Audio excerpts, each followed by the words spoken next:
Vamos abrir em Isaías 37:30. Isto te será por sinal. Este ano se comerá o que espontaneamente nascer, e no segundo ano o que daí proceder.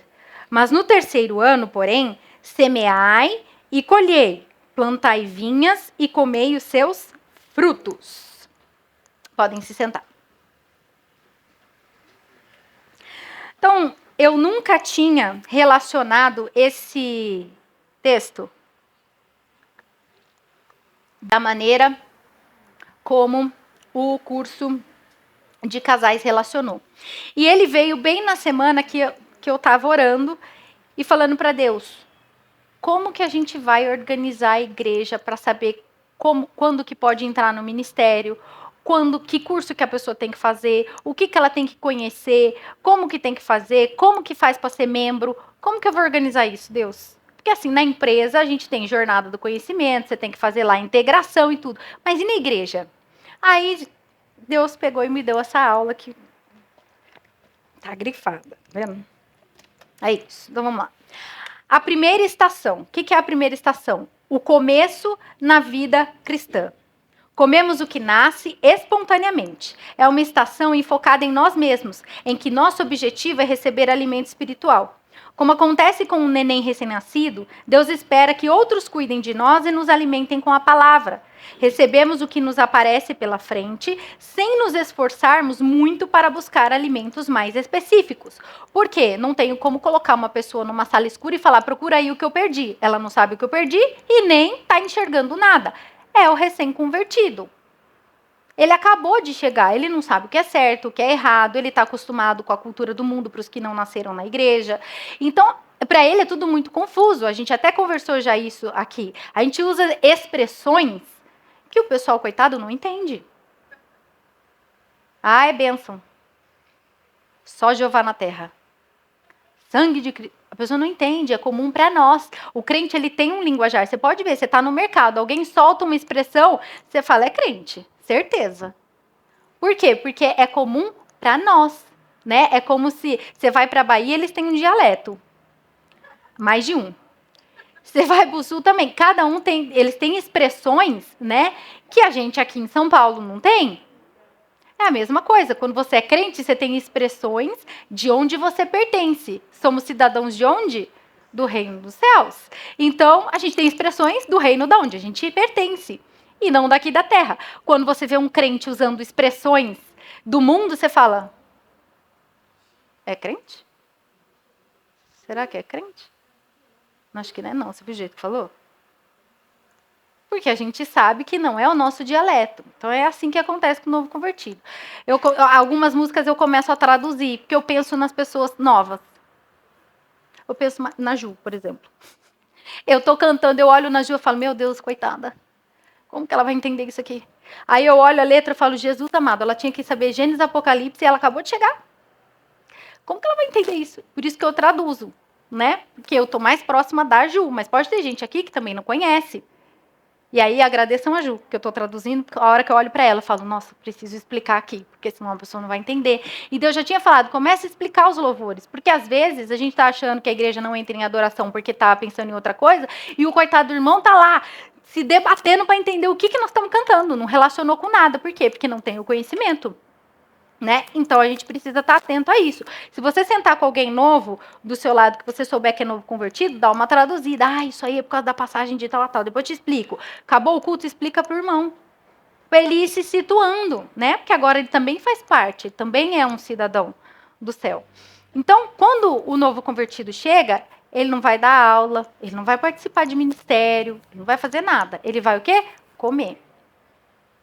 Ele está apto para visitar outra igreja? Não. Por quê? Porque ele não sabe se defender. Ele não tem referência, ele não tem comparativo. Se alguém der veneno para ele lá espiritual, ele morre. Porque ele não sabe se defender. Você deixa o seu filho? Aniversário. Olha, à tarde eu busco. O meu tem 4 e eu fico assim, ó. Eu tenho que conhecer a mãe. Geralmente eu delego para a Bruna. Que eles estavam na mesma classe. Eu falo, Bruna, você olha o Theo para mim, por favor. Porque eu confio na Bruna, não no Theo. O Theo não tem capacidade para se olhar.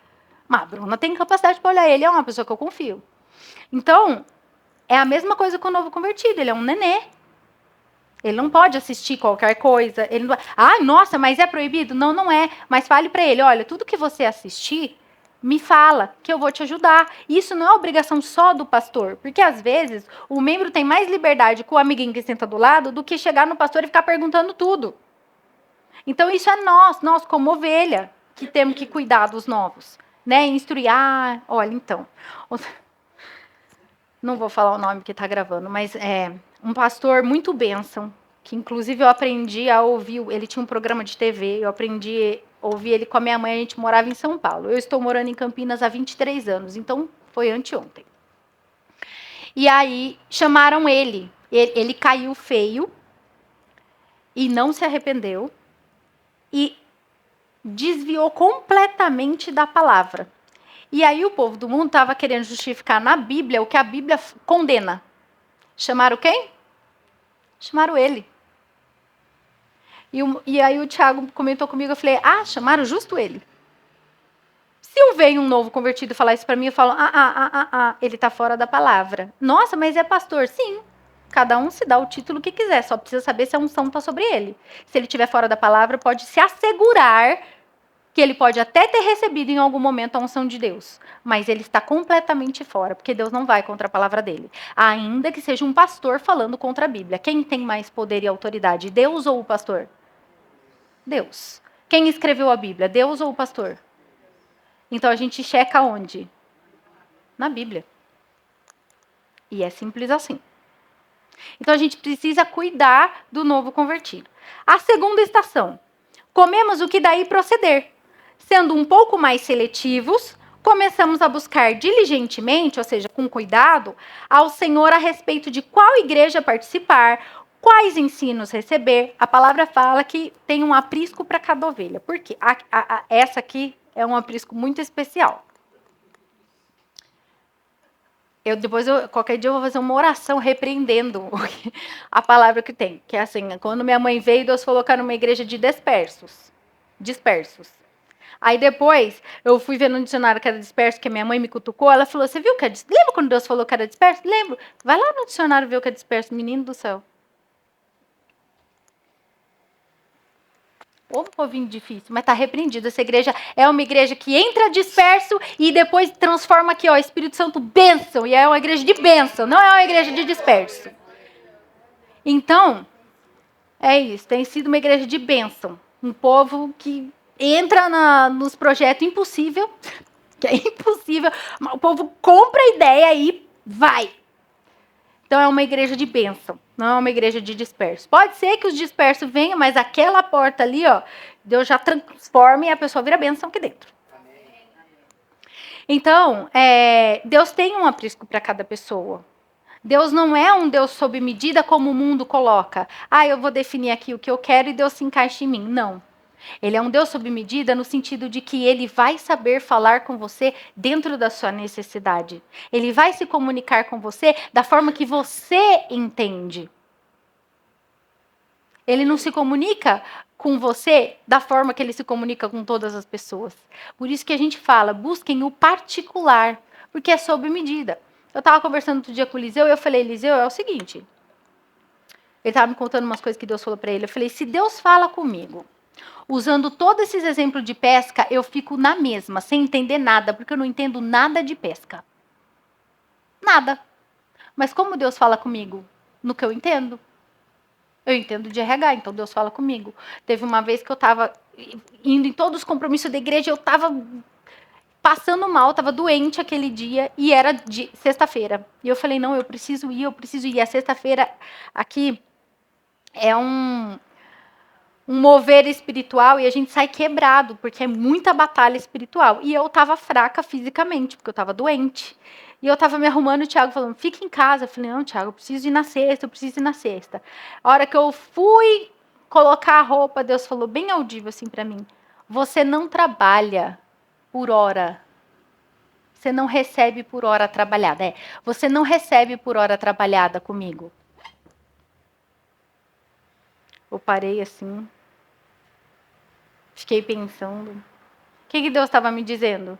Você não precisa ficar em todos os compromissos para eu ver que você está fazendo alguma coisa. Eu conheço você. Eu tenho outra forma de te avaliar. Não é a forma que você acha que eu te avalio. Tirei a minha roupinha, botei meu pijaminha. Eu falei, Tiago, não vou não. Deus falou que eu não ganho por hora trabalhada. Então eu não vou. Fiquei em casa. Aí eles oraram por mim aqui. Dia seguinte eu tava bala. Isso que você precisa ver no corpo, entendeu? Porque quando você tá capenga, o corpo vai, manda tudo pra você e você fica bonzinho de novo. Então Deus vai falar com você na medida e na referência que você entende. Ainda estamos um pouco centralizados em nós mesmos, mas começando a nos preocupar com outras pessoas. É como uma pessoa respingando uma plantação. Há muito o que comer, mas é preciso fazer um esforço para apanhar. Gente, a vida é uma plantação. A vida do crente e a vida de quem não é crente. É uma plantação. E está na palavra que Deus te coloca as sementes boas, faz você ter acesso às sementes boas e às sementes ruins, e você escolhe qual semente você quer plantar. Qual o problema do ser humano? Geralmente ele quer colher morango e plantar banana. Aí ele tem atitudes que vão trazer um outro esforço para ele, uma outra resposta, e aí ele fica frustrado. Porque a gente cisma que eu quero, Senhor, eu vou plantar morango, e aí eu quero plantar banana, e aí eu quero colher banana. Aí Deus fala assim, ó, aqui, ó, se você quiser colher banana, é isso aqui que você tem que fazer. Você vai lá, pega tudo de morango e larga na terra. E fica frustrado que Deus não ouviu a sua oração porque você não colheu o que você queria. Mas você plantou o que Ele mandou?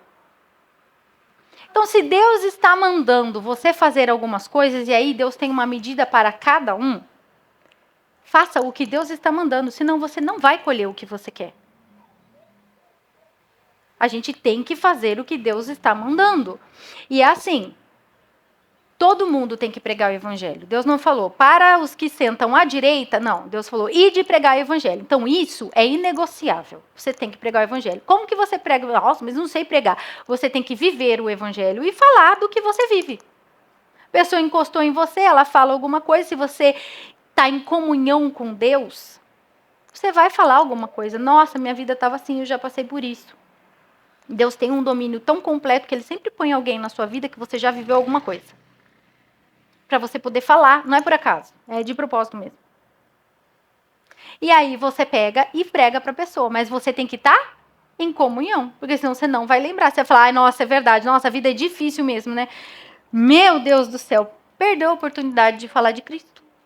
E a gente perde várias oportunidades. Muitas oportunidades a gente perde. A terceira estação, devemos semear e colher, plantar vinhas e comer seus frutos. Nossa alimentação já não está mais baseada somente no trabalho de outros. Não podemos ficar esperando passivamente que outros cuidem de nós.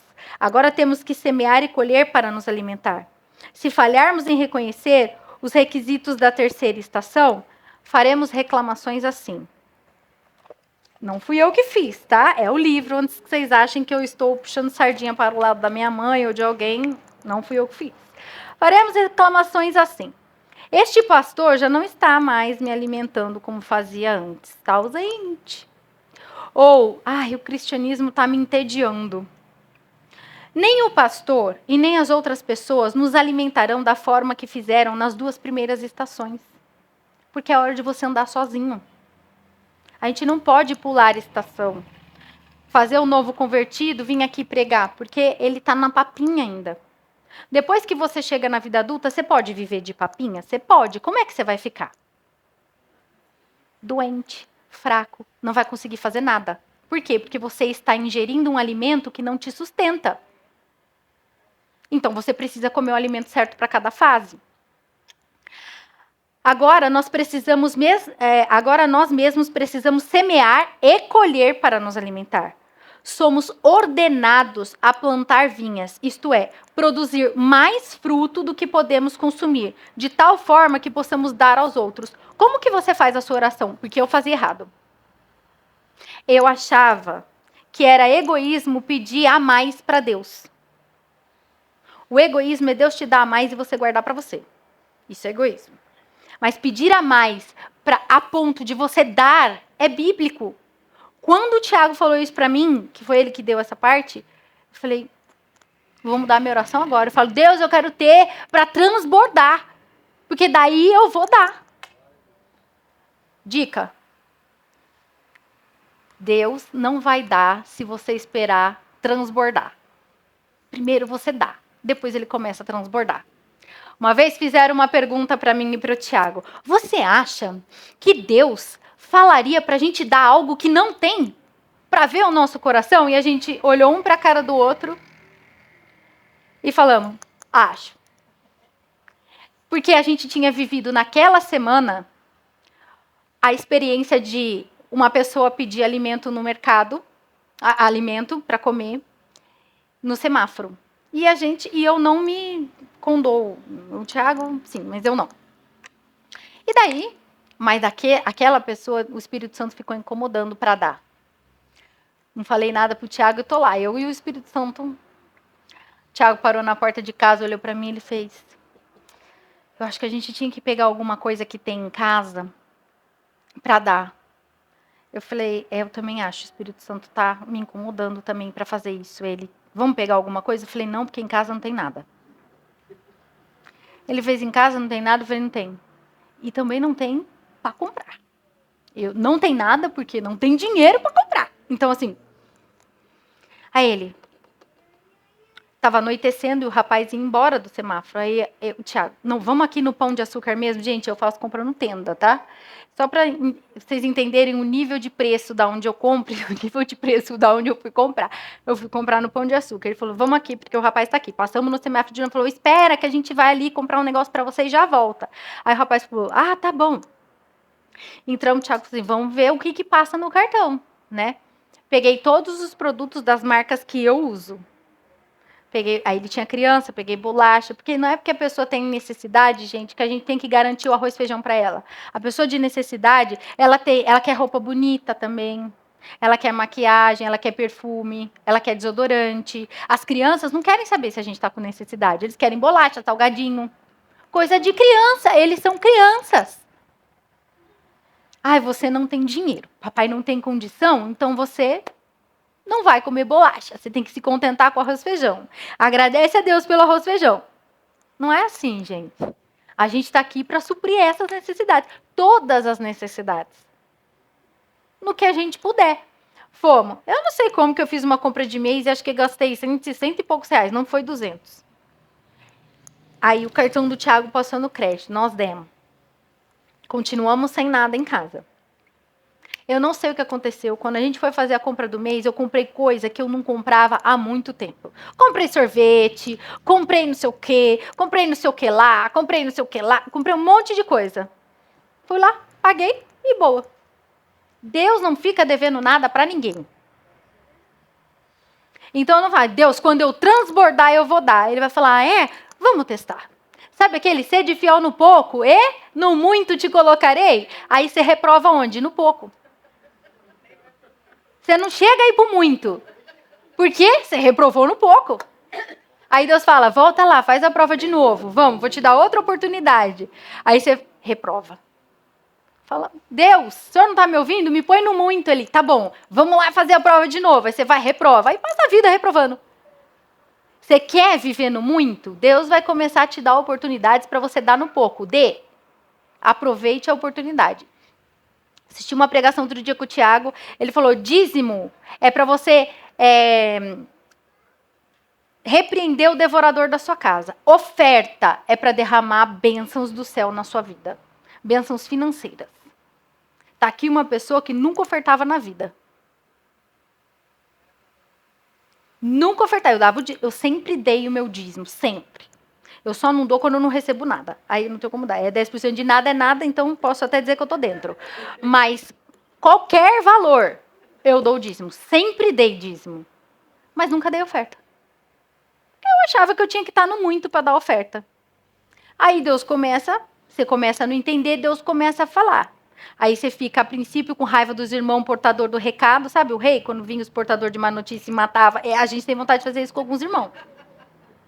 Que ele vem falar um negócio que te cutuca, você fica com raiva do irmão, mas não para pensar que você pediu uma orientação para Deus. E ele vai usar quem? O coitado do irmão, que tá tremendo. Deus me pegou ali na porta e falou assim, é para você falar o que eu mandei você falar. Eu falei, Deus, obrigado. Eu falei pro irmão, eu tava com medo. Falei, Deus, não dá para o senhor pregar essa sozinho e eu não? Usa o irmão para falar, entendeu? Nem que for para falar, faça o que eu já mandei você fazer. Mas usou o irmão para dar aquela fortalecida. Então, se você quer viver no muito, Deus vai te dar a oportunidade de ser fiel no pouco. Vamos ver quantas vezes você vai reprovar. Tem gente que é esperto e não reprova. Eu não sou uma dessas pessoas. Agora eu não estou reprovando mais, neste quesito, que fique bem claro. Mas, entendeu? Seja esperto. Se alguém se recusa a semear e colher, morrerá de fome, espiritualmente falando, e pode chegar a abandonar a fé. Já foi falado sobre apostasia. O que é apostasia? Você está aqui dentro da igreja e não crê que Deus vai fazer, e não ser uma coisa que você fala da boca para fora, mas você não vive aquilo. Já tentaram explicar a maternidade às mulheres? Toda vez que alguém vem me perguntar como é ser mãe, eu fico suando. Porque se você falar o prático da maternidade, a pessoa vai lá e arranca o útero.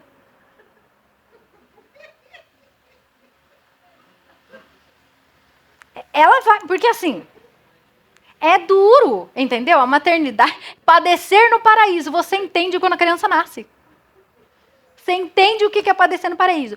Porque ao mesmo tempo que a maternidade cobra tanto, ela desgasta tanto, o emocional fica tão abalado, você fica exausta fisicamente. Você fala, meu Deus do céu, eu queria sumir. Tem até um vidinho que falou, mãe, quando você falava que você ia sumir, você tinha assim um lugar para ir? Ou não? Era só ameaça mesmo? Não, porque eu tô querendo ir para esse lugar. Tem uma moça que fala isso. Todas as frases que mãe fala, ela quer saber como cumpre. Quando você falava que ia me matar, você ia mesmo? Ou não? É só para ameaçar, mas eu não posso matar ele? Não, porque eu tô querendo hoje. Ela fala todas as perguntas que as mães falam pra gente, ela repete pra mãe dela e pergunta se ela pode ou não fazer. Você vai explicar a maternidade, você fala, vamos ficar sem filho, né? Não, financeiramente, é melhor não comentar. Emocionalmente, só Jesus na causa. Fisicamente, exausta. Você fala, por que a pessoa quer ser mãe e pai? Tem gente que fala que isso é sonho. Não é possível. Porque a maternidade e a paternidade não é algo que você explica. É algo que você vive. Aí vai dar descanso para a mãe. Deixa ela no lugar sem os filhos. Ela pensa o tempo todo nos filhos. Ela não tem paz até ver os filhos. Ela fica com saudade. E aí ela quer quem? Os filhos que atormentam, que deram descanso para ela. Então, assim, não tem como explicar. Os maridos, às vezes, tentam ajudar. Fala, não, eu vou levar as crianças. Aí leva, aí demora, a gente começa a ligar para voltar. Mas tá onde? Vai demorar? Não, que eu tô aqui em casa já. Vai chegar? Porque você quer os filhos de volta. É isso. Deus é a mesma coisa. Não dá para explicar a vida do crente. Minha mãe mandou eu ler um livro que chama Andando de Tanque Vazio. Eu não li o livro ainda, porque eu não tive coragem. Eu não tive coragem de ler esse livro. Ela mandou eu ler. Mas eu não estou pronta ainda. A vida com Deus, se você for explicar para as pessoas, você tem que deixar tudo que você gosta. Dói.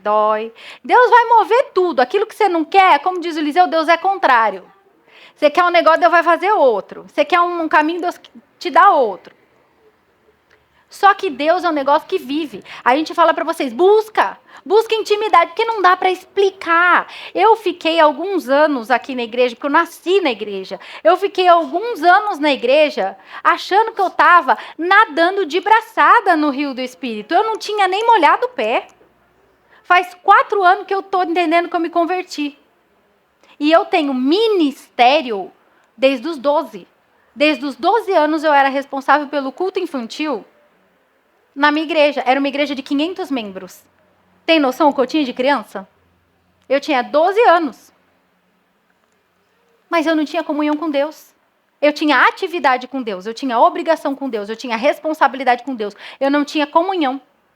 Por isso eu não obedecia. Então a gente tem que ter comunhão. O que é comunhão? Convivência. Não dá para conviver com Deus de quarta e domingo. Você tem que conviver com Deus a todo momento. Senão você não vai conseguir ter comunhão. Tá acabando. Se alguém se recusa a semear e colher, morrerá de fome espiritualmente falando, e pode chegar a abandonar a fé. Se transformará em mendigo na mesa de banquete dos outros. Os mendigos espirituais vão de pessoa em pessoa, sugando-lhes todos os recursos. Estão sempre irritados com aqueles que os alimentaram previamente, os quais nunca satisfizeram totalmente suas necessidades. Eles dirão a você que os outros nunca foram capazes de ajudá-lo e orar por ele e ser por ele na hora que ele precisou. E que a resposta de Deus é você. Depois de poucos meses de ter sugado todas as suas forças e orações, e recados, e transmissões de Deus, que você tem comunhão e foi buscar em Deus para entregar para Ele, deixando você exausto e sem paciência, Ele falará, nunca me serviu de nada. Também não foi por mim. Em qual estação você está agora? Se você está na primeira, é hora de você aprender. Se você está na segunda, você precisa começar a entender o que é certo, o que é errado e como você vai fazer para ouvir a Deus, para ter comunhão com Deus. A comunhão com Deus ela é estabelecida quando você obedece o que Ele manda. Ah, Deus está mandando você vir no culto na escola bíblica e, sei lá, orar às 4 da tarde. Aí você fala assim, não, isso tudo eu não consigo fazer, mas eu vou ler a Bíblia todos os dias. Amém. É a obrigação de todo crente ler a Bíblia todas as vezes, mas não é o que Deus mandou. Não adianta querer pagar Deus com uma outra coisa que Ele não pediu. Você não vai conseguir atingir o seu propósito e as suas bênçãos 100% com o esforço de 1%. Ou você se esforça e se engaja para conseguir as suas bênçãos e o que Deus tem para você, ou você não vai conseguir. Você vai passar a vida se debatendo. Chegou o tempo, se você está na terceira estação, chegou o tempo de semear e colher e dar o que Deus tem lhe dado. Vocês estão entediados com o cristianismo e têm dificuldades em encontrar ensinos que os abençoem? Vocês entraram numa estação na qual, para serem abençoados, precisam abençoar outros. Isto significa que nunca mais serão abençoados pelo ensino dos outros? Não. Será, mas não é o foco. Vocês serão abençoados por eles na medida em que começarem a dar da abundância que têm recebido. Mateus 10:8, Lucas 6:38. Vocês compartilham o que Deus lhes tem dado, mas não estão seguros de como fazê-lo? Busquem no Senhor e Ele lhes dará direção. Ele deseja que vocês semeiem e colham, muito mais que vocês mesmos desejam. Somos uma igreja gorda, não está falando da nossa, está falando da igreja de Cristo. Nossas primeiras e segundas estações são supridas com abundância em ministérios e bênçãos. Será que entramos na terceira estação com o desejo de alimentar os outros ou de continuar alimentando a nós mesmos? Em qual estação vocês estão agora? Se estão na terceira estação, é tempo de dar. Assim como Deus abençoou Adão e Eva e lhes deu uma tarefa, Ele também tem um plano específico para você. Deus também tem um plano específico para você. A gente confunde ministério com chamado. Cada um aqui tem um chamado. Nem todos terão um ministério. Eu perguntei por muitos anos qual era o meu chamado. Demorou para eu descobrir. Não sei se porque Deus não queria falar o que eu não estava preparada para ouvir. Ou se eu que não entendi mesmo. Mas Deus foi me mostrando qual era o meu chamado. O meu chamado era trabalhar com pessoas de coração quebrado. Era não, é que eu estou viva ainda. O meu chamado é trabalhar com pessoas com corações quebrados. Veja, a mais improvável. Porque, vamos lá, que eu não sei se vocês perceberam, mas não sou fleumática. Então, a sensibilidade, assim, ou a preocupação com o outro não era uma coisa muito forte em mim. Mas Deus me colocou para isso. Esse é o meu chamado. Seja, eu vou fazer isso através do louvor. Eu vou fazer isso através do ministério infantil. Eu vou fazer isso com os adolescentes. Eu vou fazer isso pregando. Eu vou fazer isso de várias formas. Porque o meu chamado é trabalhar com pessoas de coração quebrado. É fácil? Não é. Porque o que aconteceu? Eu tive o coração quebrado. Eu tive as minhas emoções destruídas. Porque se eu não tivesse, como é que eu ia conseguir ajudar quem vem desse jeito? Eu ia olhar para ele e falar assim, não sei do que você está falando, eu nunca passei por isso, isso não significa nada para mim. Então eu tive que passar por um processo de quebrar o meu coração, e foram anos, para Deus restaurar. Para eu conseguir cumprir o meu chamado e exercer o meu ministério. Você não precisa se preocupar com o seu ministério. Talvez o seu ministério não seja dentro da igreja. Talvez Deus vai te usar fora. Pensa no que você é bom. Seu chamado é esse. Eu sou bom de cumprimentar com a mão. Irmão, fica ali na porta, cumprimenta todo mundo com a mão. Eu sou bom de cozinhar. Você faz as comidas a hora, entendeu? E quem comer, Deus vai operar através daquilo. Eu gosto de ver a operação, então pode fazer e eu vou ter prazer em comer para ser abençoada. Só uma dica. O horário, né, promove isso. O pessoal glorificou aqui pela comida. Deu para sentir o cheiro da comida da Rosa. Se você é aquela pessoa que acolhe, que sente a dor do outro, esse é o seu chamado. Deus vai colocar um monte de gente. Tá aparecendo coisas na sua vida, não é por acaso, é o seu chamado, você é bom nisso. Ah, mas eu não acredito. Hoje eu tomei uma bordoada de Deus, através da Aninha, que eu fiquei até um pouquinho vesga. Esse é o seu chamado. Você pode não se achar bom nisso. Mas você é, e Deus deu isso para você. E é você que tem que fazer isso, não é o irmão do lado, porque ele tem outro chamado. Então, não confundam chamado com ministério. As pessoas ficam sem saber qual é o chamado, porque fica lá, não sou do louvor, não sou da pregação, não sou do pastorado. Isso é ministério.